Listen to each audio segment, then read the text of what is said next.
میری والدہ محترمہ کا انتقال نے میرے پہ بڑے عجیب اثرات مرتب کیے حضرات. ہوا یہ کہ میری طبیعت خراب ہو گئی فرسٹ ایئر انجینئرنگ میں جانے کے بعد. اور طبیعت اتنی خراب ہوئی اور نفسیاتی اعتبار سے اتنی خراب ہوئی کہ میں کئی ماہرین نفسیات کے پاس گیا. فقط 18 برس اور 19 برس کی عمر کے درمیانی باتیں. میں نے بڑے نفسیات دانوں سے رجوع کیا.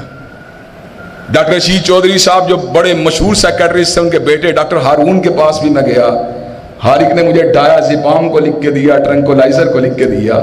مجھے یاد آیا شیرا والا میں جس کتاب کو یاد کیا، ایف ایس سی کے دوران اتنی توانائی زندگی میں کبھی محسوس نہیں ہوئی، لیکن اس چیز کا استحضار اور اس چیز کی صحیح معنوں میں اس وقت کیفیت کو میں پک نہیں کر سکا کہ اس قوت کی وجہ کیا ہے، اس انرجی کی وجہ کیا ہے. میں اس حقیقت کا اس وقت ادراک نہیں کر سکا، لیکن یہ ادراک تب ہوا جب میں بیمار ہوا. میں نے رجوع کیا قرآن کی طرف. میں نے قرآن مجید کو پھر پکڑ لیا. میں نے پھر پڑھنا شروع کیا. اٹھتے ہوئے پڑھ رہا تھا، بیٹھتے ہوئے پڑھ رہا تھا، چلتے پھرتے ہوئے پڑھ رہا تھا. مجھے انڈیرول کو لکھ کے دیا گیا جو خفقان قلب یا پیلپیٹیشن کو روکنے والی دوائی ہے.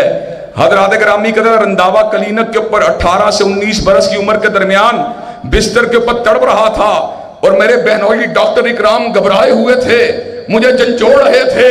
والدہ کی جدائی کا غم بھی مجھے کھا رہا تھا اور مستقبل کے اندیشے بھی میرے پوری طرح حملہ آور ہو چکے تھے.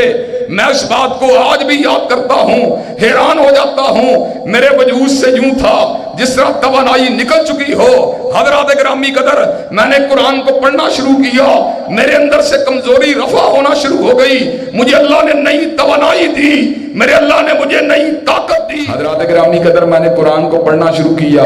2-3 مہینے کے بعد مجھے یہ بات سمجھ میں آ گئی، نہ مجھے ڈایازیپام کی ضرورت تھی، نہ مجھے انڈیرول کی ضرورت تھی، مجھے تو رب کے قرآن کی تلاوت کی ضرورت تھی. اور میں آج آپ کو یہ واضح طور پہ بتا دینا چاہتا ہوں، جو بندہ شفا کی نیت سے قرآن کو پڑھتا ہے، اللہ کے فضل و کرم سے نہ اس کو ہومیوپیتھک کی ضرورت ہوتی ہے، نہ ایلوپیتھک کی ضرورت ہوتی ہے، نہ حکمت کی ضرورت ہوتی ہے. دنیا کا کوئی زہر ایسا نہیں جس کا تریاق قرآن کے اندر نہیں ہے، اور دنیا کی کوئی بیماری ایسی نہیں جس کی شفا قرآن کے اندر نہیں ہے.